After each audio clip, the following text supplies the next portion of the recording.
Would you like to win some free fishing tackle? Well, this month we just gave away a brand new spinning reel, a one-of-a-kind spinning reel. This next month we're giving away a ton more tackle. We do it every single month. It's just one of the perks of being an insider member. For you current members, make sure to go log into the community. That's community.saltstrong.com. That's the private community we built. We've just added a lot of new stuff in there if you haven't been in there in a while. And there's a new fishing report going up about every 5 minutes. We have regional tips in there. We have some new regional guides that we are adding in as well to share their smart fishing game plans. And of course, if you're not a member, what the heck are you waiting on? Someone to take you by the hand, help you save time and money every single month on your fishing. We're the only online fishing club that guarantees you will catch more fish and save money on your tackle, or it's completely free. Go to saltstrong.com right now to sign up. And current members, I'll see you in the community. It's in my soul. Welcome to the Salt Strong Podcast, disrupting fishing entertainment as you know it. Prepare to laugh. Prepare to get to know fishing legends in a whole new and unfiltered way. And on occasion, you might even learn a thing or two about fishing. Here's your host, Joe Simons. Like diamonds. Hello and welcome to the Salt Strong live stream and podcast. My name is Rich Natoli. I am one of the fishing coaches with Salt Strong. And as usual, I am joined by the lovely and talented Ed Gobo, owner of Captain Hank's Tackle. Ed, how are you doing today? I'm doing well, Rich. Doing well. I got my new boots today, so I'm ready for Wednesday. Oh, you got fishing. Okay, you got the NRS boundary boots. Mm-hmm. Yeah, love those things. Love those things. Yeah. If anyone, I'll just tell you, if you're a kayak fisherman in cold weather, you want to look into getting the NRS boundary boots. They are awesome. I'm not sponsored by them. We don't get paid by them. It's just they're really, really nice boots to keep your feet dry when you're launching. They're comfortable too. They are. They're very comfortable. Yeah. So we're going to be jumping really quickly into this one. Want to first of all say thank you to everybody who has made their way over here from the other live streaming channel that we were using in the past, Fat Dad Fishing, over to Salt Strong. Welcome to everybody. This is a regular Monday night live stream that we're doing, and then we follow it up with the audio being repurposed for a podcast. Now, the last episode has not made it onto the podcast yet. Still working out some of the details with that, but it looks like we're going to have the audio on the podcast through Salt Strong every Friday morning at 5 a.m. So when you get up to go to work, or if you play hooky and it's a great day to hit the water and you're heading down to the water, you can tune in, you can get Listen me to our and lovely voices. Yeah. That's exactly what you want early in the morning. We'll keep you awake when you're driving with our annoying voices and banter. So that's coming out shortly. I'm going to apologize in advance. I had COVID a couple weeks ago, and for some reason I'm still coughing. So if you see me muting and everything and coughing, I apologize. I'm doing my best. Let's say hi to the people that are in the chat right now. There are a lot of people watching.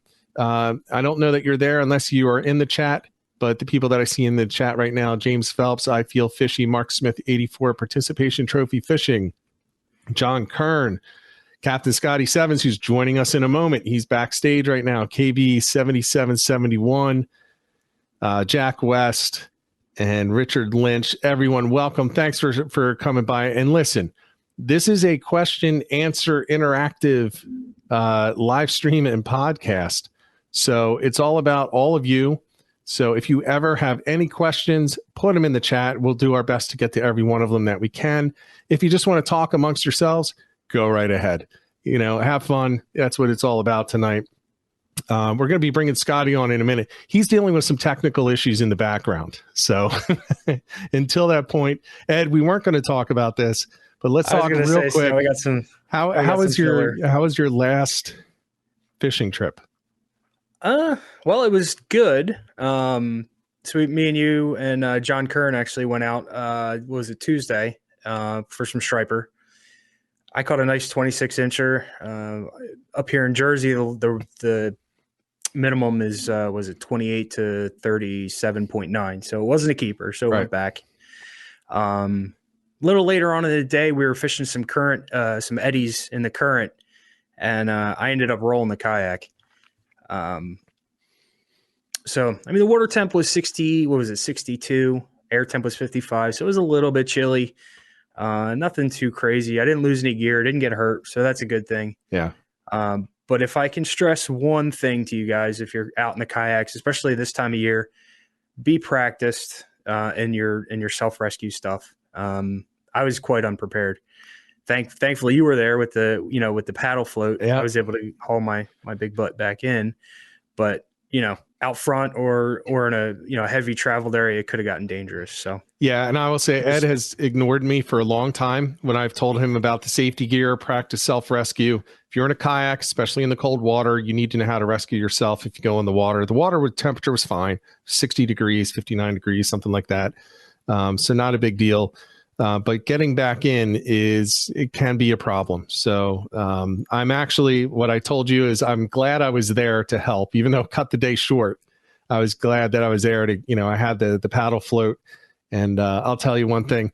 You want to see a fat guy pedal a kayak from about, I don't know, a half a mile away, when I was looking at Ed and he just disappeared. And I was like, oh no, I thought he passed out. So it was a 5 mile per hour pedal, which is pretty quick against the current. And I made it over there and he's just like looking at me.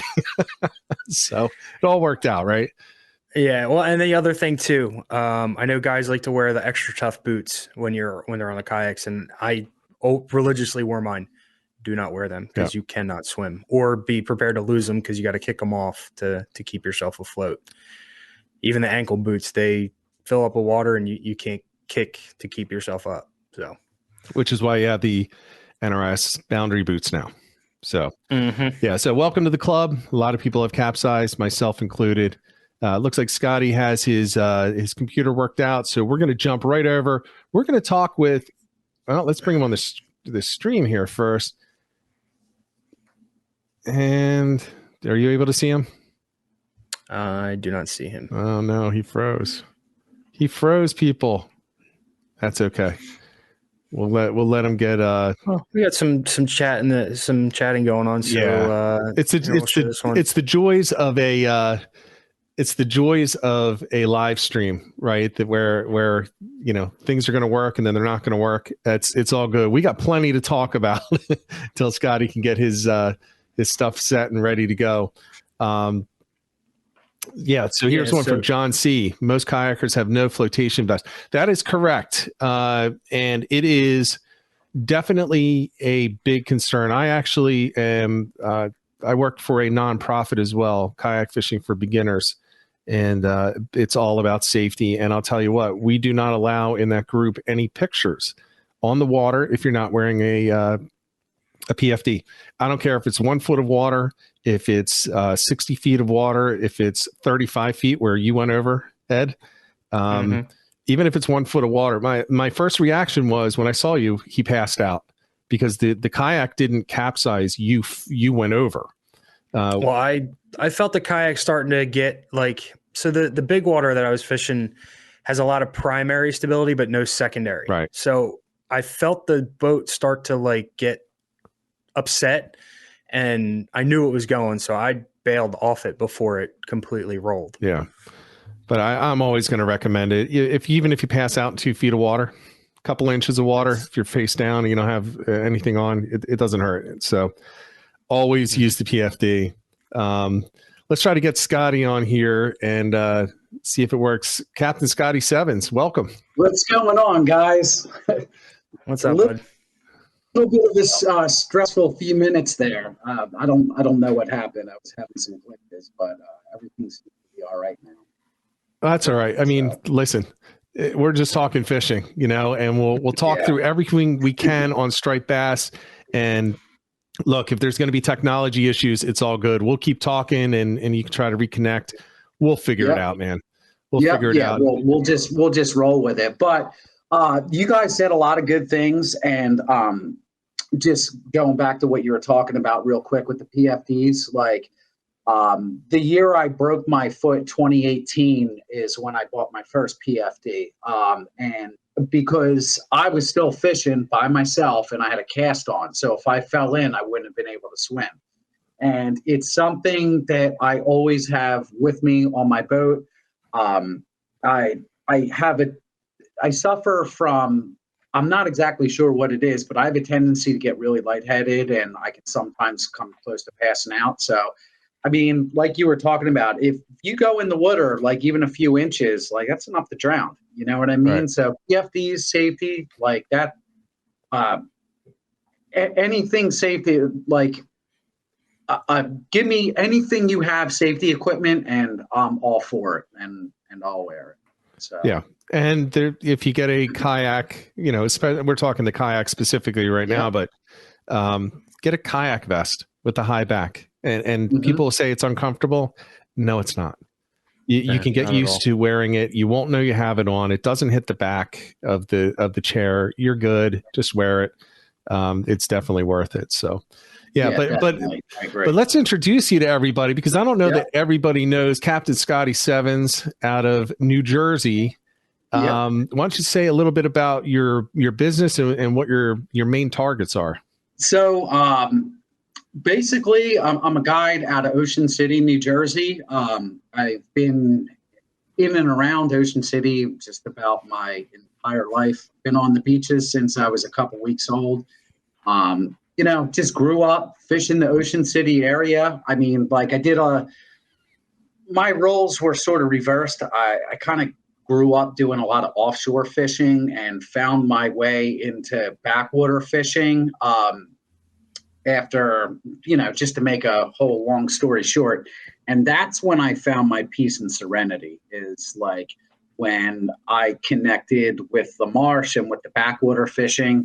That's my home. That's my church. Like that's where I feel the most at peace within my soul. And I'm sure that everybody out there can really connect and vibe with that, because I mean, ultimately, that's why most of us fish, and everybody has their niche. Mine just happens to be with backwater. So basically, my big targets are sheep's head.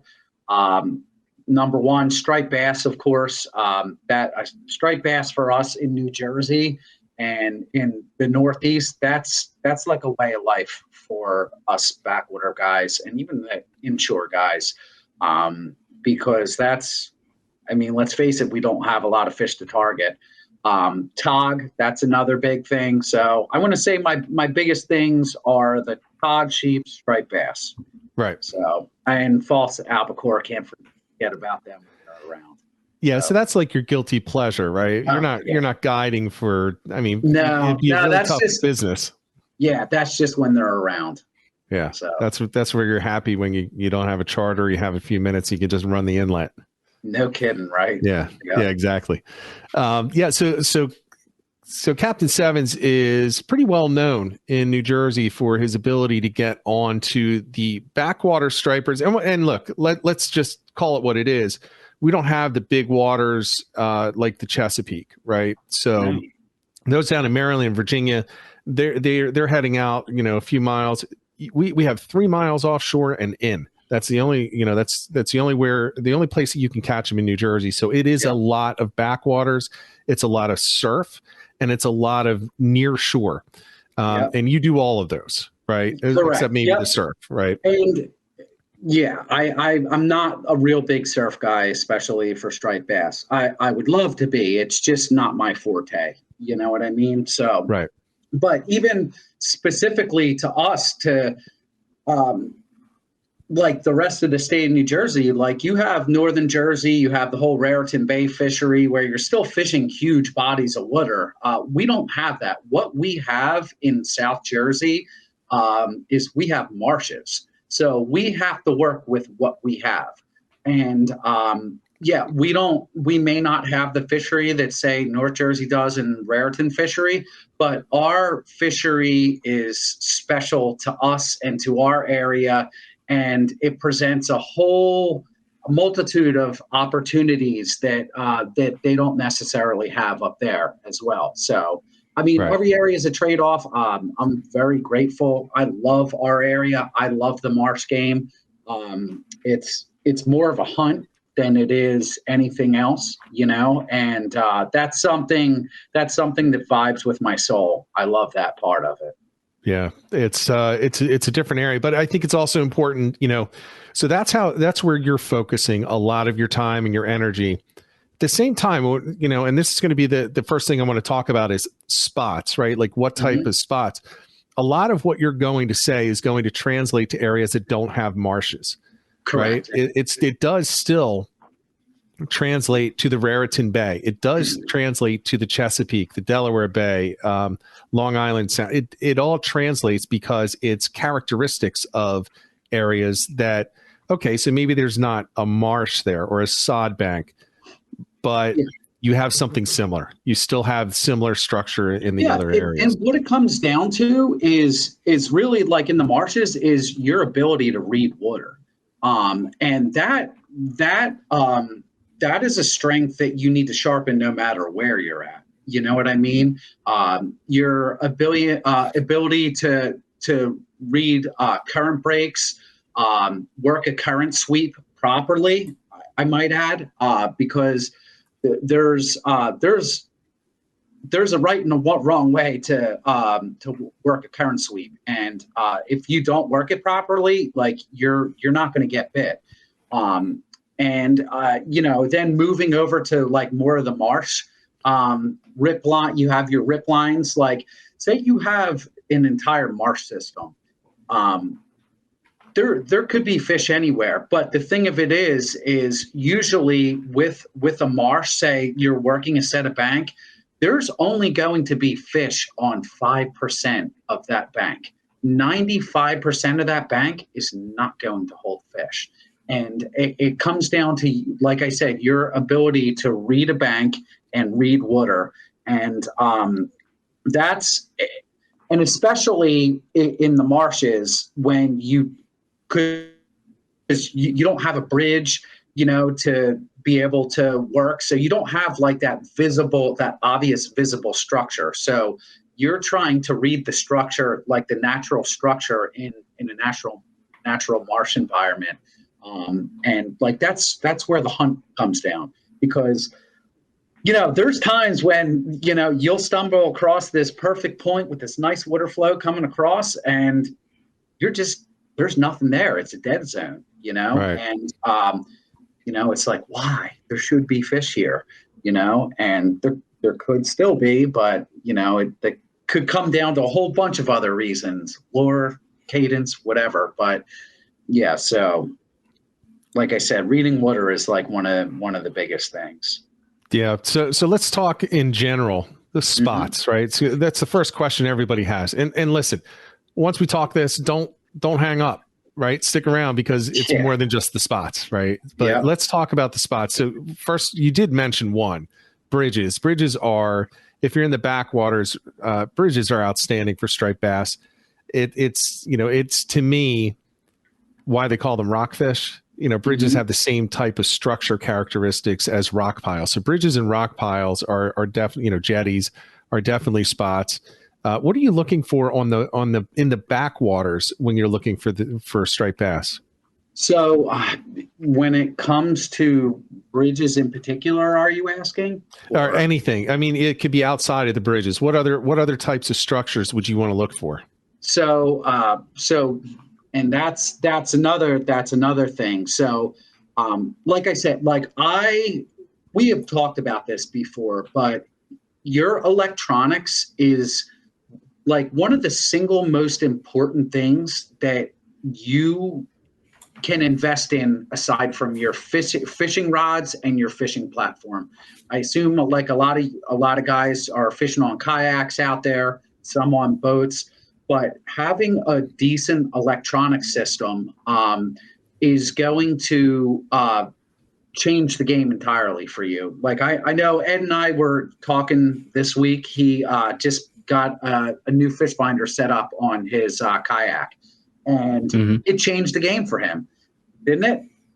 Oh yeah, big time. Yeah, big time. I can see a lot more stuff than what the old one would let me. So as far as what you're talking about, like with spots like that, I always have my eyes glued to my sounder. I always have my fish alarm turned on, number one.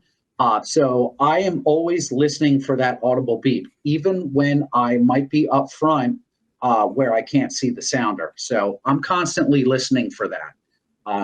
So as far as things that I'm looking for, when I roll up to, say, a bridge, I never just stop and start fishing. I always do my scans of the perimeter, side scan, down scan. With my machine in particular, it has the fish reveal on the down scan image, which takes a lot of the guesswork out of what might be fish and what's not. So never just stop and start fishing. You always want to do a quick scan, find out where the fish are sitting on like a bridge system or a jetty or whatever the case may be of what you're targeting. And it's going to paint a picture of how you're going to start fishing, because I would say 90% of the time when you roll up on, say, a bridge system, the fish aren't showing. The fish aren't popping in lights. And just because they're not showing doesn't mean that they're not there. And your electronics is going to paint that picture of where they're sitting and where they're set up. And I will say this, that I have had some of my best nights fishing on some of the best and biggest when they're not showing and everything appears to be dead on the surface. So just because you roll up into an area and you're not seeing anything on the surface, don't get discouraged. It doesn't mean that they're not there. So that actually plays in well with this question that Todd at last put up. What do you look for on the fish finder? So I'm assuming, like, what do the fish look like on the machine itself? Yeah. So I wish I had sounder pictures that I could put up here. So basically, I'm looking for check marks. It almost looks like an upside down boomerang a lot of times. And you'll see them.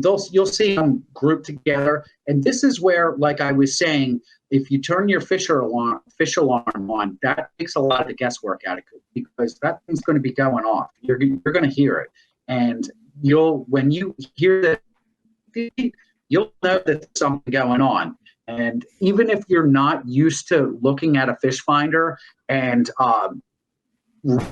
seeing what a fish might look like, you'll be able to go over to and you'll be able to see the difference in the screen going on.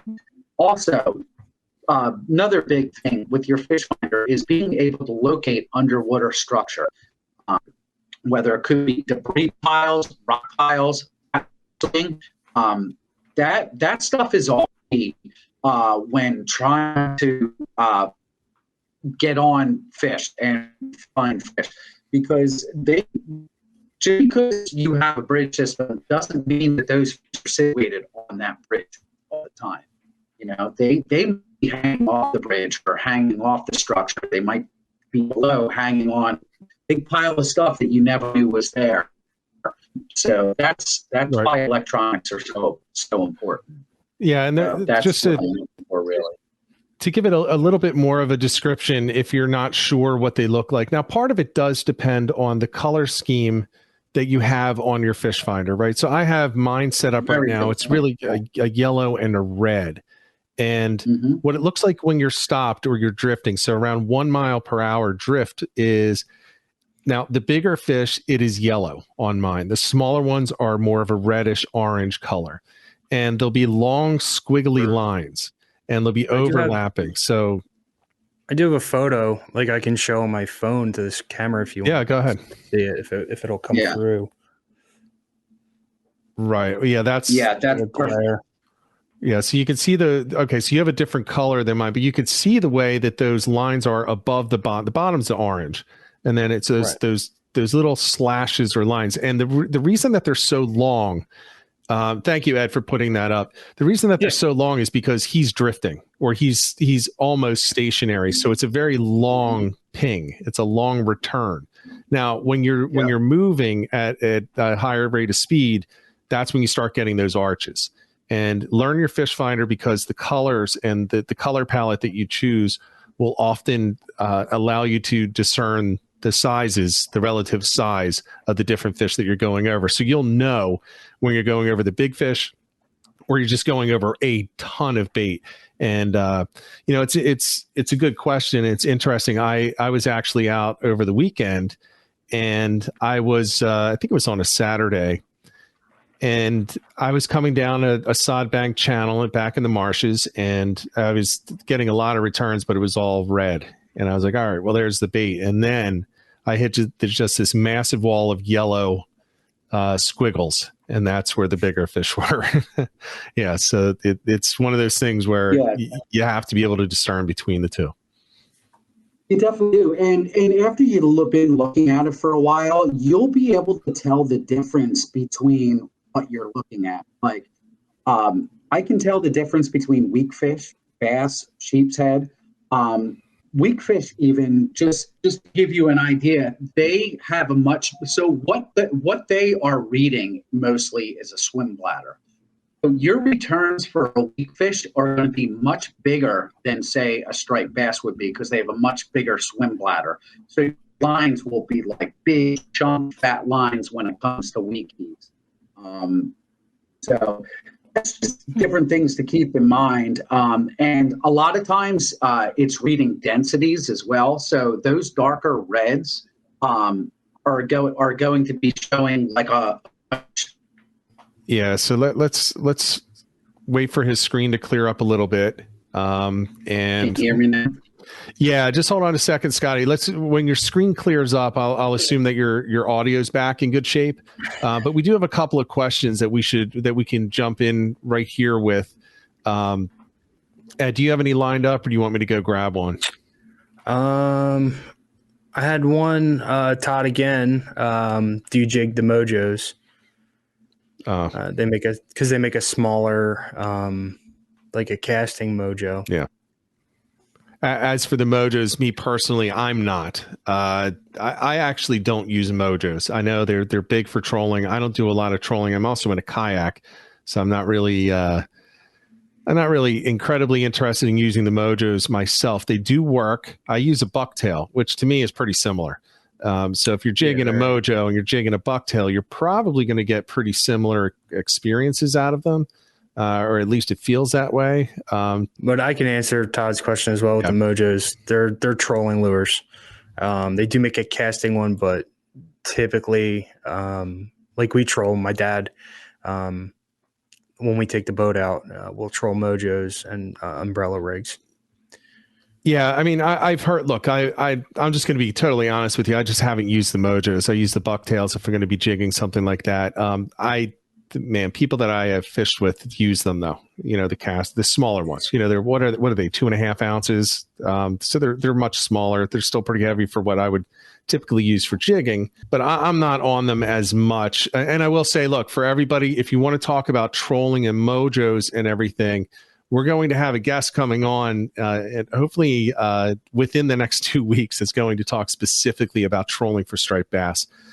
So we are going to have an expert on that. Trolling for striped bass is not my forte.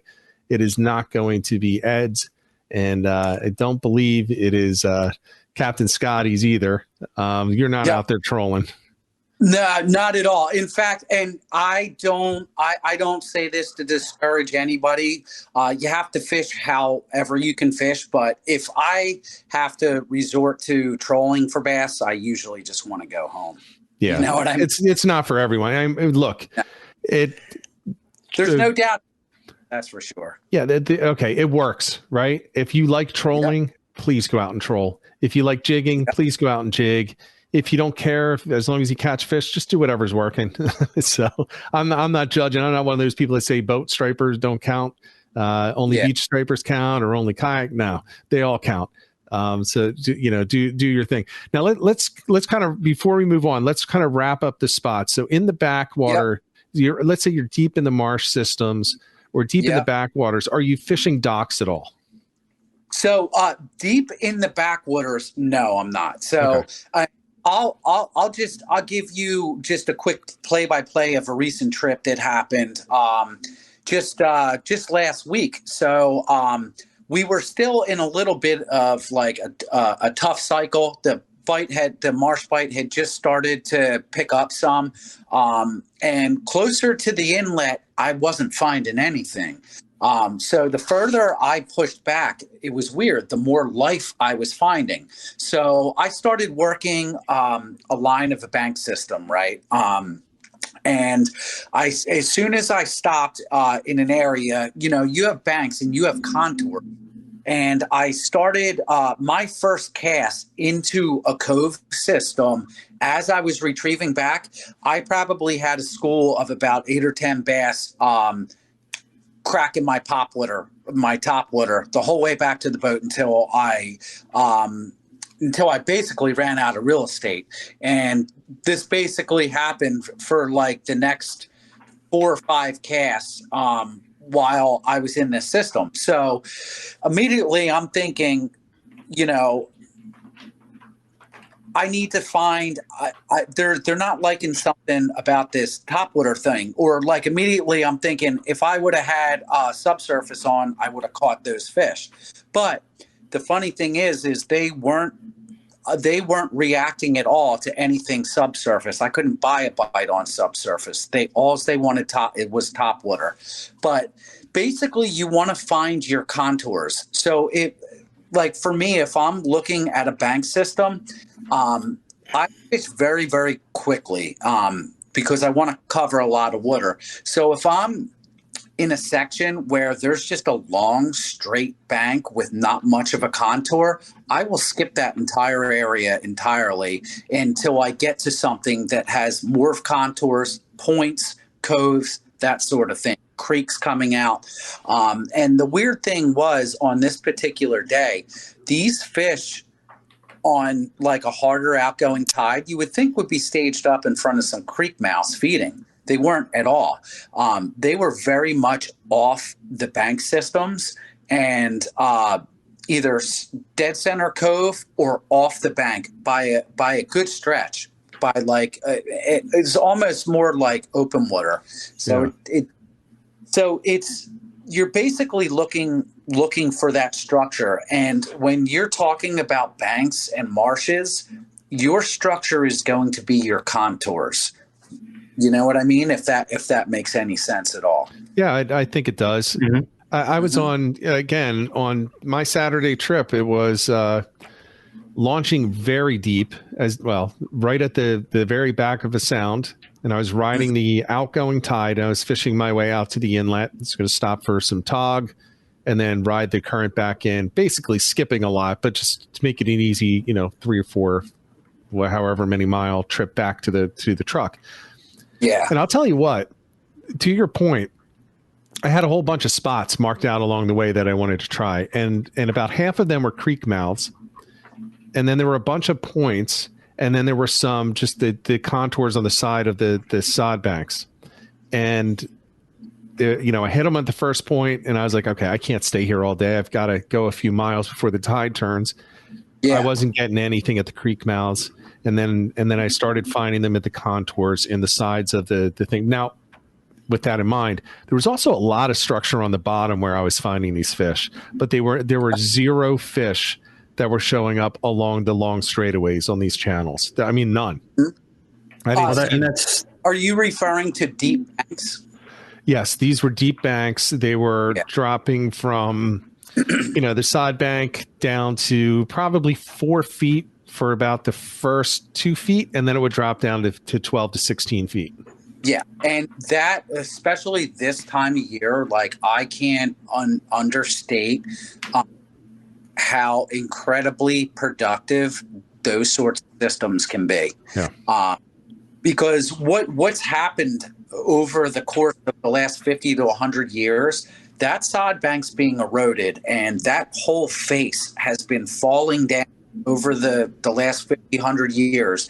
And all that stuff that has fallen off the bank and caved in is all laying on the bottom underneath the water. So next to that bank, you'll have like a sheer wall there, and you might have a huge pile of debris that's just holding all sorts of crabs, nutrients, bait fish, that sort of thing.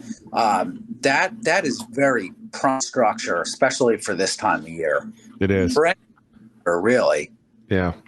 So go ahead, Ed. Rich, what would you classify when we fished on Tuesday? What would you classify that as? A deep bank? No, that's an interesting spot there. Yeah. So just to give a sense to people without giving up the actual spot, it was it was deep. It's 35 feet. And it went, and there were very narrow channels that were kind of filtering the water through. So very fast currents ripping through as it's condensed into this area. I actually considered that to be more of open water, deep water, because we weren't fishing the structure of the land or any rocks or anything like that. We were fishing the current breaks out in open water. So to me, that's an entirely different thing. That is not my favorite thing to do, which Eddie, you saw me, I kept leaving, going to other places. It's not that I don't like it. It's just not the way that I have the most fun. I like to go up against the sod banks. Now, the challenge there, Scotty, was these were sod banks that were bordered by hundreds of feet of 2-foot water. So they had to be up in the flat leading up to the marsh, which is a totally different thing than those deep drop banks in some of the other marshes. Completely. Yeah. So, okay. So I think we covered some of the spots. Now let's go into some of the tactics. Now, do you have different tactics for nighttime versus daytime? Absolutely. And that is one of the things that I wanted to talk about, because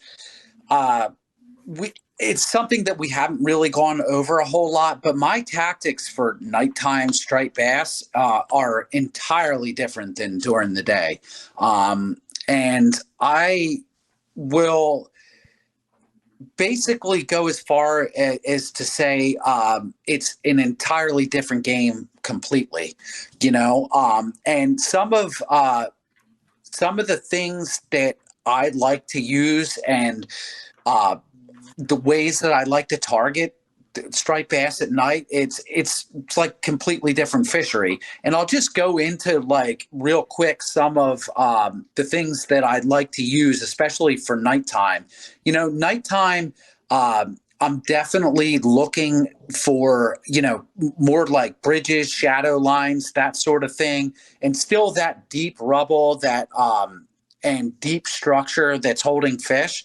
But some of my favorite ways to target them and some of my favorite things to use are stuff like little paddle tails like this. This just happens to be Northeast Jig Co. And there is something about this particular color, the Tide Runner, I believe it is. This is a special color for nighttime striped bass fishing. That for me is like one of my favorites. If I'm using a paddle tail, that color really produces. And the big thing is when I'm targeting striped bass on artificials, especially at nighttime, is slowing down your retrieve almost to a painfully slow pace. And I'm the guy, that old cliche, if you feel like you're reeling slow, reel it slower. It's absolutely true.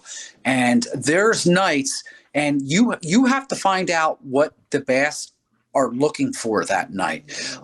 Because I have had nights where I thought that I was like, I would do my typical nighttime retrieve, the real slow with some imparted action with the rod tip.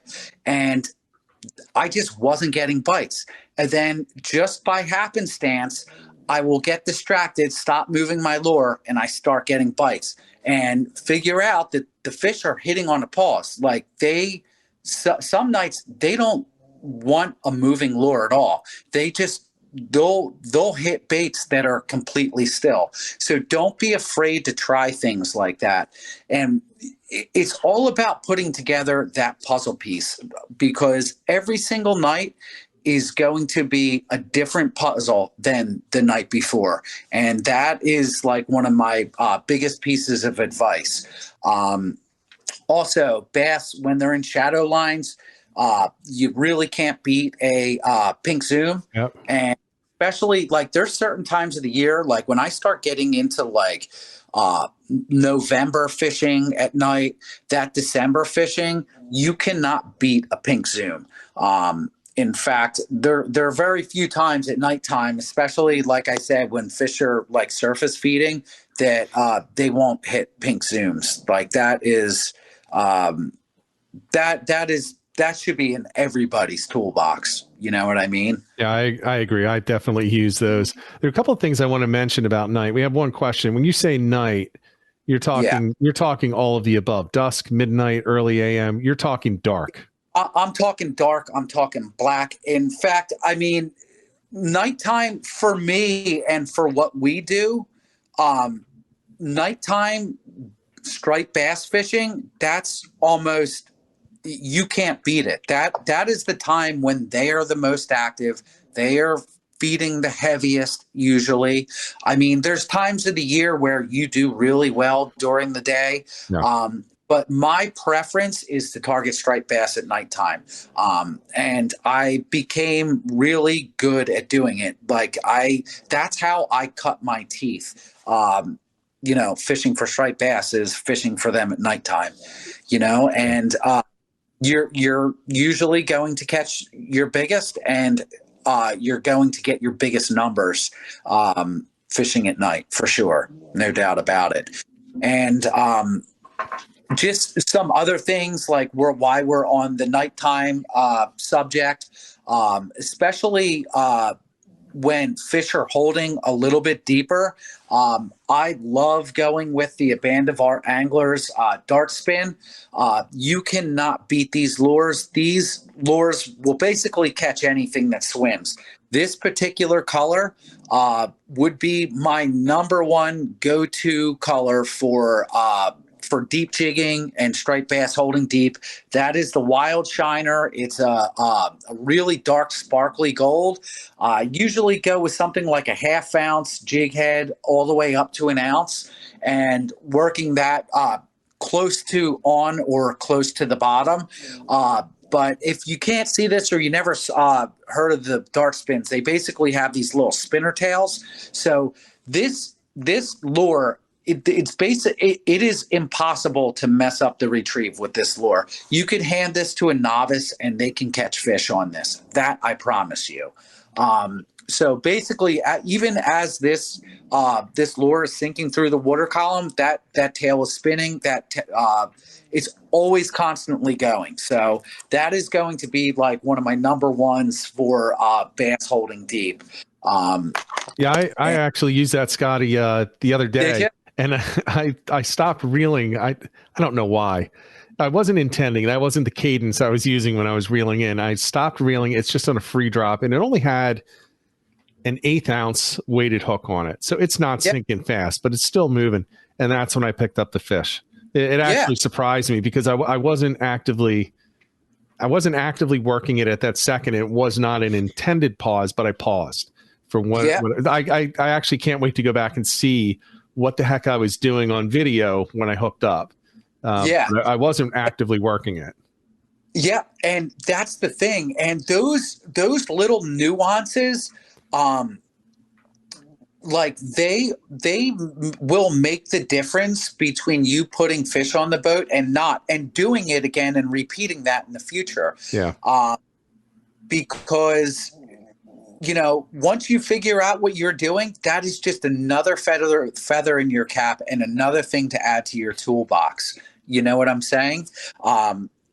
Because finding that proper cadence for that night and for that set of circumstances, moon phase, current, whatever the case may be, that is going to be your difference in catching fish for sure. Yeah. Ed, what's your thoughts about nighttime striped bass? I know that you're doing it. I mean, I'm more fishing. I have the dart spins. I have not caught anything on one yet. I had a blue fish take a tail off, and that was about it. Get out, really? That's the worst. Yeah, that's the worst. It was actually we were trolling that one afternoon, Rich, down south. Nothing like a $6 soft plastic losing its tail. Yeah. For me, I prefer the paddle tails. I've used the underspin jigs. Yeah, similar to the dart spin, but they're it's like you said, it's an underspin. about 1/8 to 1/4 is what I've been using, and it works. The first time I ever made one of those jigs, I was out catching 20-inch schoolies. So yeah, that's my normal go-to, and then I'll start. If they're not subsurface like that, I'll throw top waters, poppers, the old black bomber. We haven't touched on those. No, not yet. The black bomber's a favorite. Yeah, that's definitely a staple. I totally agree with you. And like I was saying, like when you get into some of those much colder months, like a black mag darter, my God, the black mini mag is absolutely incredible. Yeah, I love those. Before we go, so I do want to talk about lures. Before I go until we go over to that, I do want to throw a couple of things out that came to mind as you were talking, Scotty, about the nighttime fishing and a couple of tips. So first of all, when you're fishing at night, what is common is people will go and they'll look for dock lights or bridge lights or street lights that go over into the water, and you do fish those shadow lines. And a lot of times you will see those fish, or when you toss past and into the shadows and you start bringing it through the lights, you're going to see those fish. I have to say, as a piece of advice, remember, you don't fish for that fish that you see coming. Work the lure to imitate a bait fish, right? Because what invariably happens is, and I do this too, like full disclosure, I'm doing this right along with 99% of the people out there. I see that fish, I get a shot of adrenaline, and I don't know what the heck I'm doing anymore. I'm moving it weird. I'm stopping it when I wasn't stopping it. I'm changing the cadence to 3 twitches and 1 real long drop when I was doing, 2 twitches and a short drop. You just remain consistent. The fish is getting comfortable with the movement of that bait. Let it get comfortable. And if it doesn't hit by the time you have to pull it into the boat, you didn't spook it. It's going back to where it was, and you have another shot at it. Don't go spooking it by going crazy with it. And again, we've all done it. So that's the first thing. The second thing is, if you're fishing these lights and you want to fish the shadow lines, you have to understand where the shadow line actually is. Where you see it on the surface of the water is not where it is at the bottom. So if you think of a light unless it's, well, no, not even if it's straight down. If you have a light that's shining at 45 degrees to the water and you see this circle of light on the water, it's not underneath there. It's 45 degrees all the way down to the depth, to the bottom, to where that shadow line is going to be. And it's still going to be lit a little bit further beyond. So if it's 16 feet deep and the water is right on the surface and it's at 45 degrees, it's going to be out 16, 20, 30 feet is still going to have light. So you have to go well beyond that if you want to fish the shadow lines and work it back through. So a lot of people just dunk it right next to the light. Well, that's not the actual shadow line. It's lit up well beyond that. Yeah, always cast into the shadow line. Yeah, that's a really, really good point too. And I will say this. I've just, with some of the electronics that I have and my fish finder system, I was able to observe very, very interesting behavior with how those fish actually feed and what they do.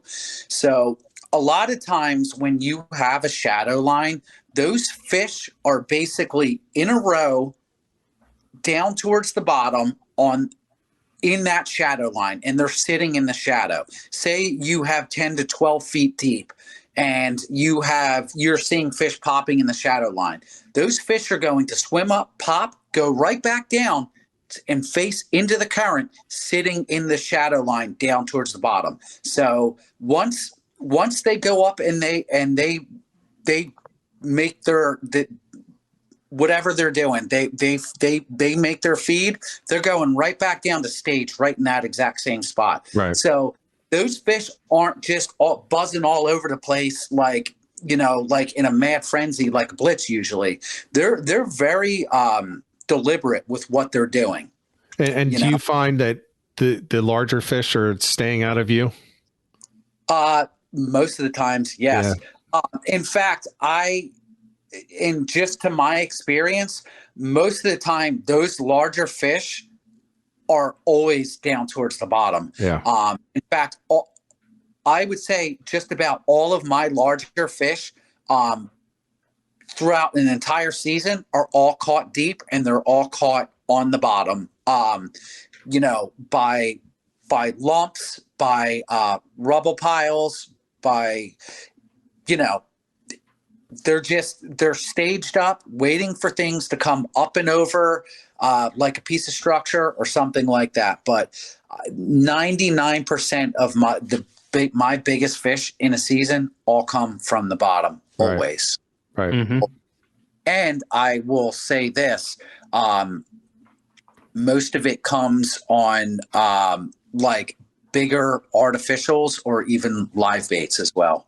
So, and that's something that we really didn't touch on, but you know, we've talked about a lot in the past. But anytime you're going out fishing, you need your backup plans. You need your plan A, B, C, and D, because it's very rare that plan A ever works out.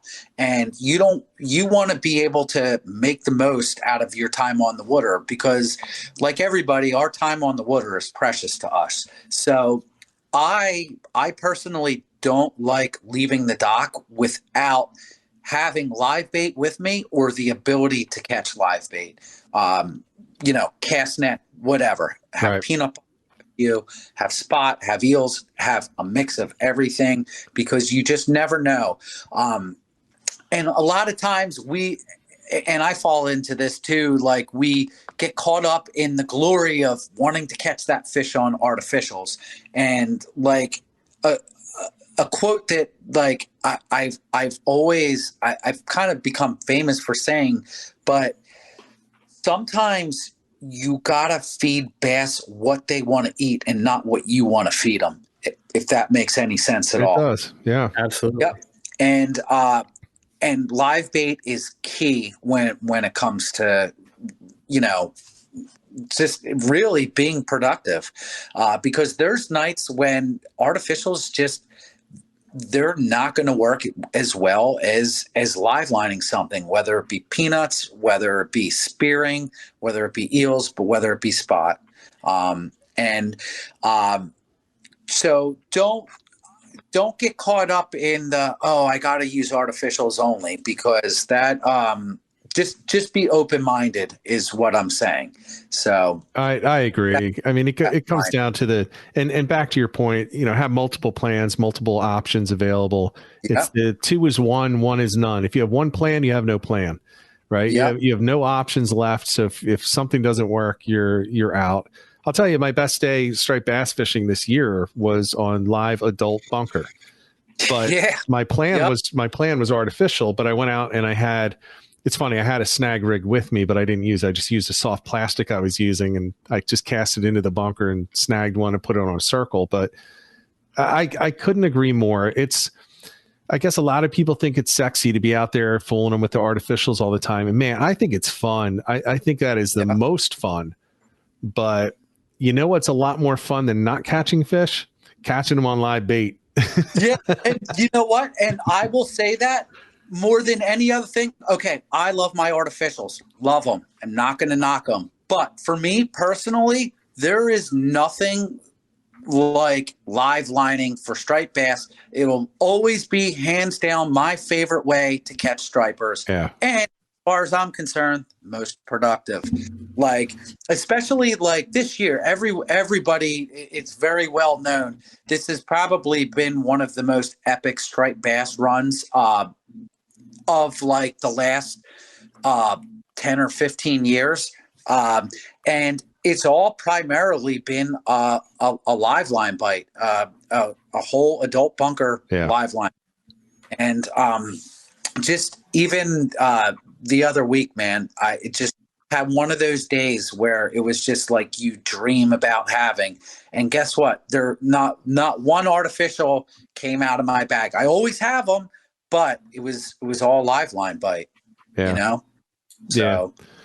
Yeah. So let's talk a little bit about the live bait. I personally, now again, so everybody is aware, now freshwater rules can be different. We're talking saltwater.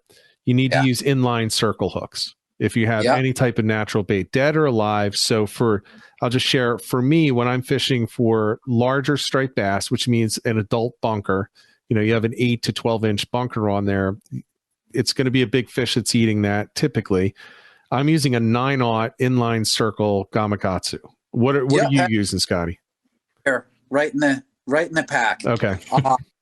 Sometimes I even like to go up to like a 10-0, because it's a very big bait. And everybody has their preference for how to hook them, but I really like to go across the snout, and you want as much of that hook exposed as absolutely possible. You don't want these hooks buried, because you want these hooks, like once that fish, that bass inhales that bunker, you want that hook to be able to pull out of that bait and do its job. Right. Yeah. And you got to be, so it's funny. I caught a bunch, and it was a 9/0, so it was a pretty big hook. And what was funny is I had it hooked through too deep, and every single bait, even though I thought it was going to break off, when they're going to swallow the bait, and then the bait would come off the hook. It never did. So it ended up like 30 feet up the line. So I'm reeling in with a dead bunker hanging there, which is not what you want to do, because it's going, it's grinding the braid through the bones and everything. But I agree. And it's something that I have recently. Hook it lightly through there. Don't bury it. Yeah. Definitely. And they have things out now. And if you're a boat angler, experiment with this, but get yourself a rigging needle. There's ways to bridle bunker. A lot of guys offshore use the bridle technique, but that's a phenomenal way to go about hooking the bait. It might take an extra minute to do, but it's absolutely worth it. Because you typically won't have a hook turn back in on the bait and miss hookups in that case. Right. To me, like a bridled bunker is like that would be my number one way to go, but we don't always have that time. So we talked about whole bunker. Why don't we touch on like Bob the Garbage Man's favorite, and also Andrew's the chunk. The chunk. Chunk. I'll tell you what, and I'll say this. So some of my favorite times striped bass fishing were back in the days when me and my brother used to get frozen mackerel from the bait store and just sit on the dock or the bulkheads chunking frozen mackerel to catch fish. I mean, like, yeah, that works. All right. You want as fresh a bait as possible, but there's something very, very nostalgic to me about chunking for striped bass, or chunking for anything, as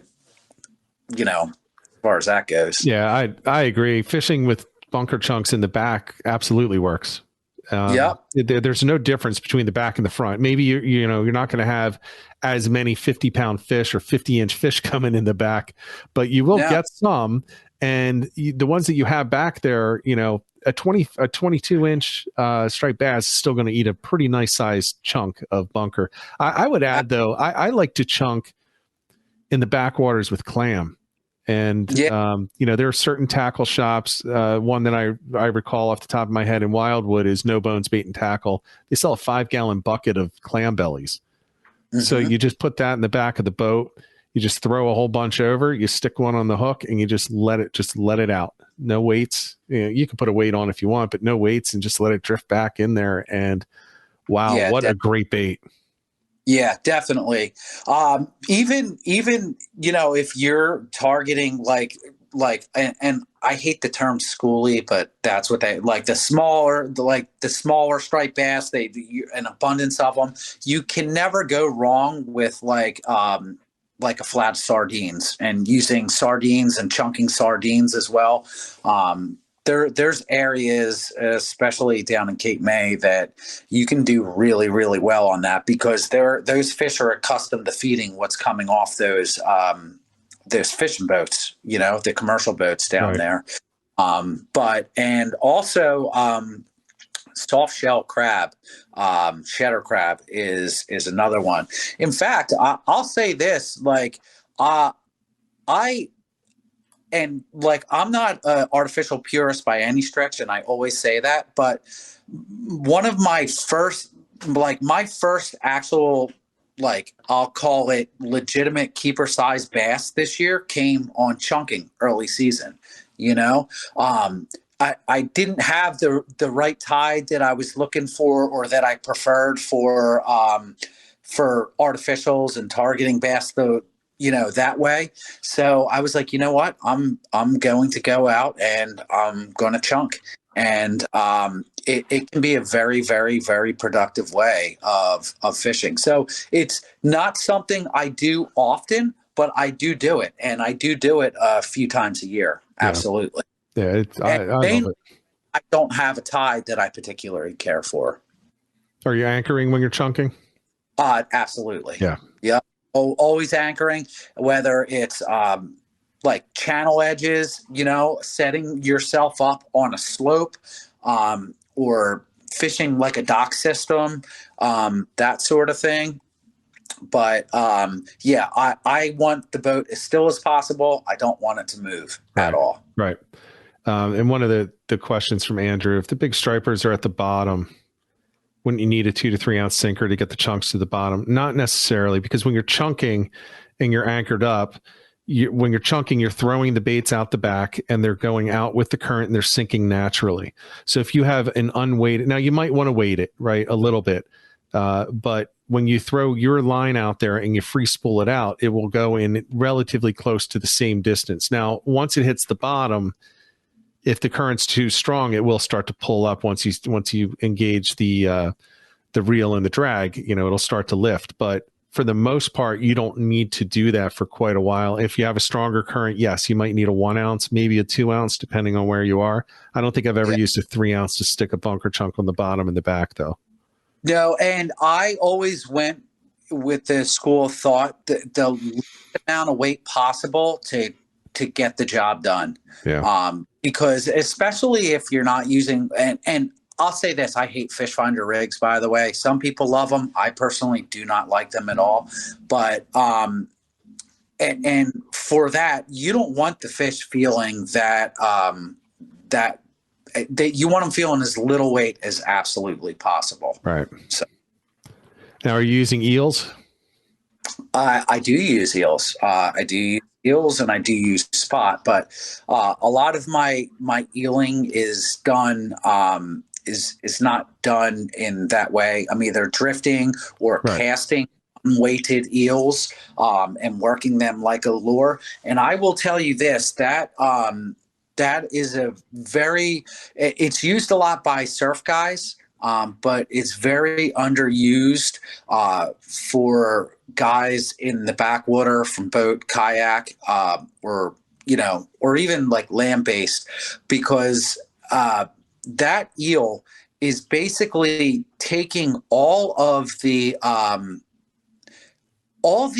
hassle of having to work a lure. That eel is taking that all out of the picture, and that eel is become a live lure that's doing all the work for you. Yeah. If that makes sense at all.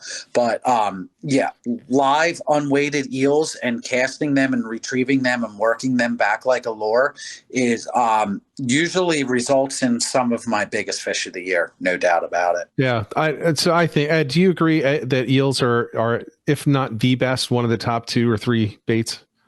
I've caught my biggest bass on an eel, so yes. Okay. But we will break the back. Like we'll whack them pretty hard so they don't coil around the line, because that usually becomes an issue. Yeah. And then we work them back, or we'll weight them to the bottom. But yeah, I'll say eels are. I personally think that if you're going to use live bait, generally speaking, now there are certain times where you wouldn't use eels, right? When big, huge bunker pods are coming through, you got a mile of bunker, you're using the bunker. Generally speaking, though, I think eels are probably the best bait. I can tell you, Scotty, nobody is going to use eels on a kayak unless they love eel slime all over them. They're just too difficult to handle in such a small confined area.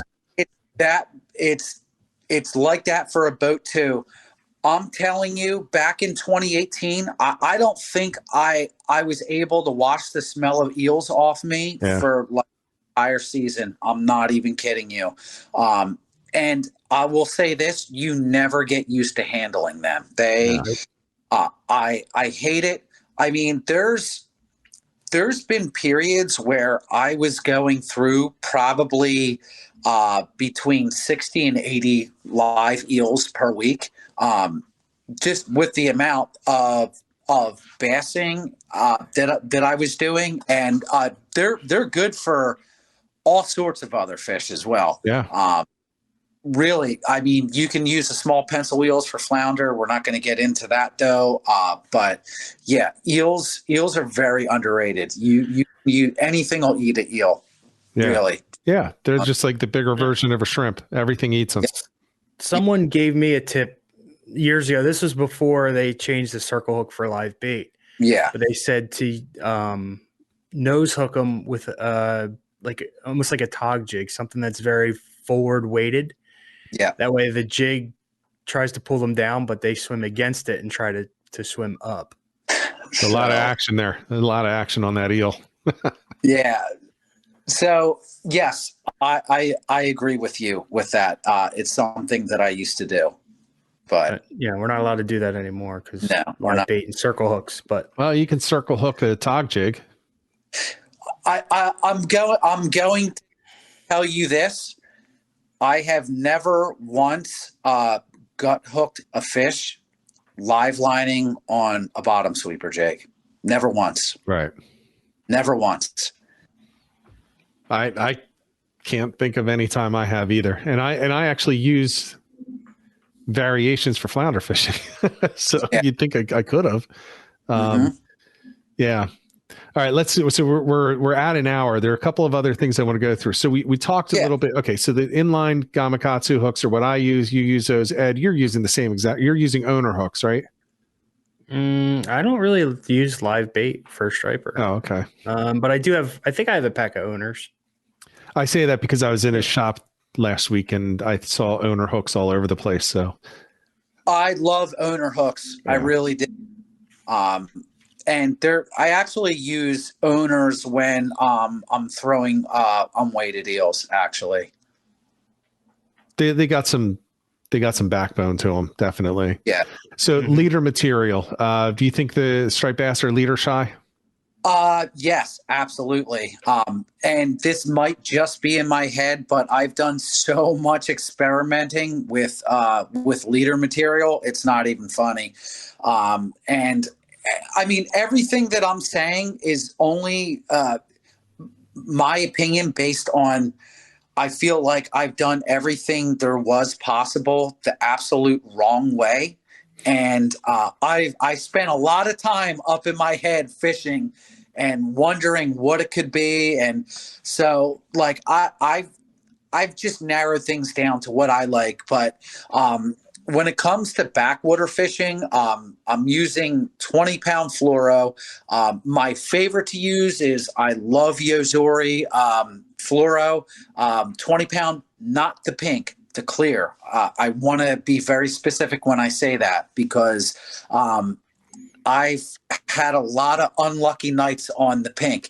Maybe there's something to it, maybe there's not, but I personally don't like the pink fluoro, but definitely 20-pound and under. The reason why I used to use 15 all the time, but when you hook, if you hook a 30-inch bass, they do have the ability to roll and break 15 pretty easily. Scotty, I have on video from Saturday a probably 24 to 26 incher snapping 20-pound right at the boat. I'm holding the leader and it just shook it and just snapped it right there. I mean, they're strong fish. They are. And another thing, and a lot of people might not realize this, but those fish, when you're fighting them, they're rolling like crazy, especially the big ones. And you can feel their spines raking that fluoro. Like you can feel that fluoro going back and forth their high spines. And those spines are sharp. I mean, we've all been spined by a bass. Just do it long enough and you're going to get stuck.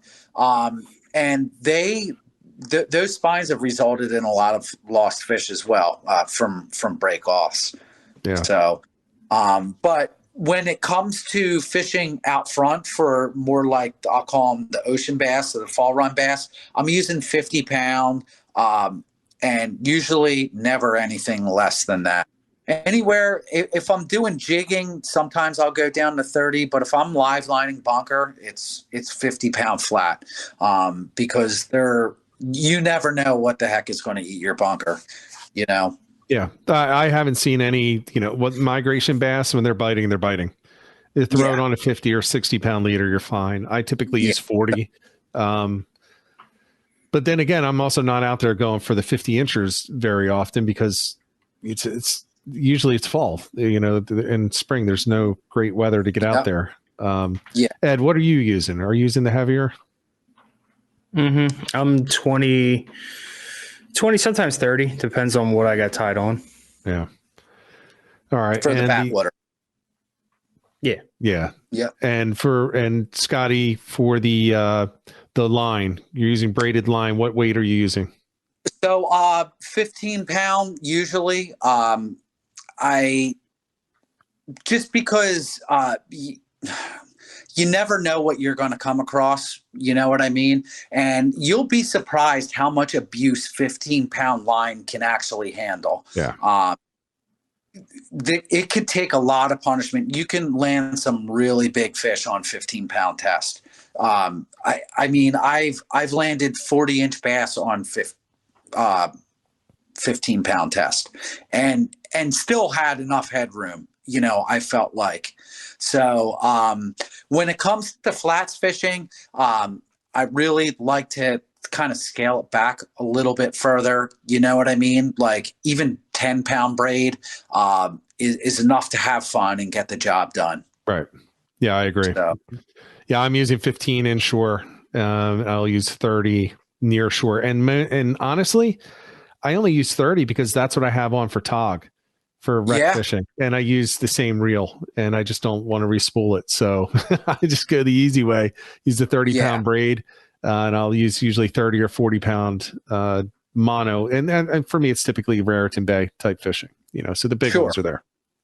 Yeah, definitely. And with that being said, I agree with you. Usually for like my ocean bass line preference, definitely it's going to be 30 pound, and like I said, you can land some really big fish on 30 pound braid. Yeah. There's no doubt. Agreed. But I'm currently using Cortland, and that stuff, that it is freaking strong. It's like, that's like cable, that line. So I've landed, I keep getting personal best off that Cortland 30 pound braid. It's pretty awesome braid. It's pretty good endorsement. Ed, what are you using? The white, I think. Oh, you're using white? Yeah. And I'm not much really for crazy colors. I don't really care for the moss greens and things like that, because I want to be able to visually see without having like some really bright line, So the white I can usually see pretty good. So yeah, I'm using colors, the blue and the yellow typically, because I don't want to have to wear my glasses when I'm on the water. So yeah, I totally. Makes it easier. With that being said, I just literally spooled a new reel with the purple Cortland. So there you go. I'm out of myself, but yeah. So, but I mean, I prefer a longer leader. So, I mean, it really shouldn't matter. It really shouldn't make a difference. It's whatever your personal preference is, really. Yeah, I agree. Ed, what's your personal preference? Ooh, tough question. I have like the rainbow of colors and sizes. Backwater stuff is going to be 15 to 20. I usually bring 2 to 3 rods, so it could be any combination on those 3.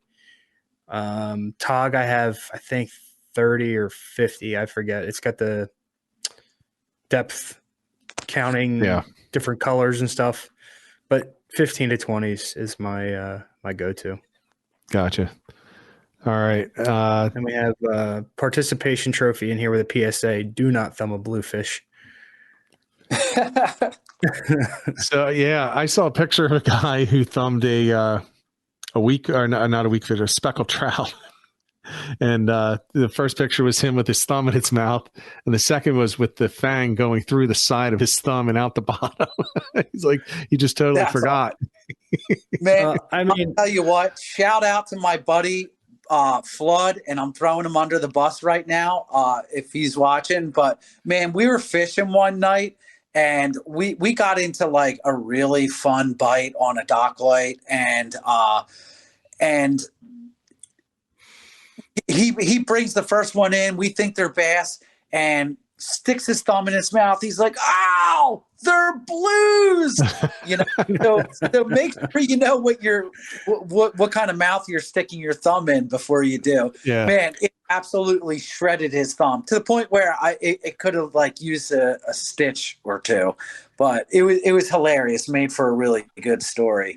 Yeah, for you. Yeah, I made the mistake. I thumbed the little weak fish.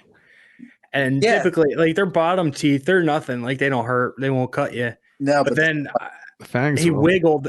He wiggled, and his fang was dead over top of my thumb, and he bit down. That's awesome. That was not fun. Yeah. And they don't have incredibly strong bites, but those teeth are sharp enough to go through. That's like that speck that got that guy. Flounder the same way, man. Oh my God. I've been bit by flounder. Flounder are no joke. You wouldn't think that they have a strong jaw. Man, they can bite hard, and they bleed. I bleed a lot. Yeah. So for people that are not aware or are new to this, there are a couple of things that I do consistently that people should make fun of me for. I'm terrible at netting fish from a kayak, and I get cut on spines and teeth all the time. So, if it's a bluefish and I'm blue fishing, I know I'm going to come back with multiple slices in my hands as I'm trying to unhook them, and I should use pliers or, I'm trying to do it real quick. And yeah. Sounds like me when I'm fishing with crabs, man. If you've ever fished around me, you'll probably hear me howling for most of the trip because I'm always getting pinched by crabs. Yeah. Always. Yep. Yeah. So, Scotty, so we're at about an hour and 15 minutes right now. Before we go, is there anything you want to share with people that we haven't been able to talk about today to help them get on the striped bass? So really, my biggest thing, I would say, is do your experimenting. A lot of this comes down to what feels comfortable to you and what you have personal confidence in.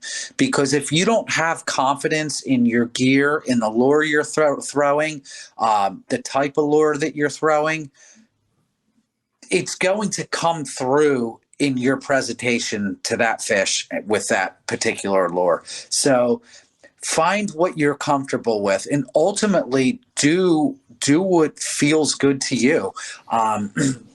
Just because, say, like I'm a huge fan of the dart spin, doesn't mean that you're going to pick one up and it might not work for you. The paddle tails might work for you. So Ted, do what feels right. Just do what feels natural to you, and that confidence is going to come through the bait and come through your presentation, hands down. And I think that there's a lot to be said for that. I agree. Do you have anything you want to go through before we part with everyone? No, I mean, I think Scotty's final message nailed it. Yeah. Have confidence in yourself, and then do your homework, find your spots, the smart fishing app and all that stuff, all those spots, and use it. It works. It does work. Yeah. It does. Go ahead. I was just going to say, I just wanted to thank you for coming on and let everyone know that next week's a little different because, we do every Monday night at 8. Next week's Halloween, and I'm not surprised, but a lot of guests are saying, dude, I can't come on Halloween. There's going to be kids knocking at the door. I got to take my kids out. My wife is looking at me funny when I'm asking. So I don't think we're going to be on Monday. Well, we won't be on Monday night. We're looking at this is news to you, Sunday night. Whether or not you can do it or not, but we're going to work on that. But thank you to everybody for coming out tonight. We will be back next week. Just keep an eye on the Salt Strong YouTube channel. If you're an insider in the Insider Club for Salt Strong, it'll be posted in there as well. I will post it on Fat Dad Fishing pages. I'm sure Ed on the Captain Hank's Tackle, we'll be putting it out as well. So everyone, thank you for stopping by. Everyone in the chat, thank you. I'm sorry if we didn't get to all of your questions. You can ask them on the saltstrong.com blog page, where there's a post up about this. If you want any questions answered by me, Ed, or Captain Scotty Sevins, put them there and we'll get the answers out to you. So it's all housed there, or you can do it on YouTube as well. So with all that said, thank you everybody again. Thank you, Scotty. So until next week, until next episode, get out there, get on the water, and get some tight lines. 'Cause fishing, it's in my soul.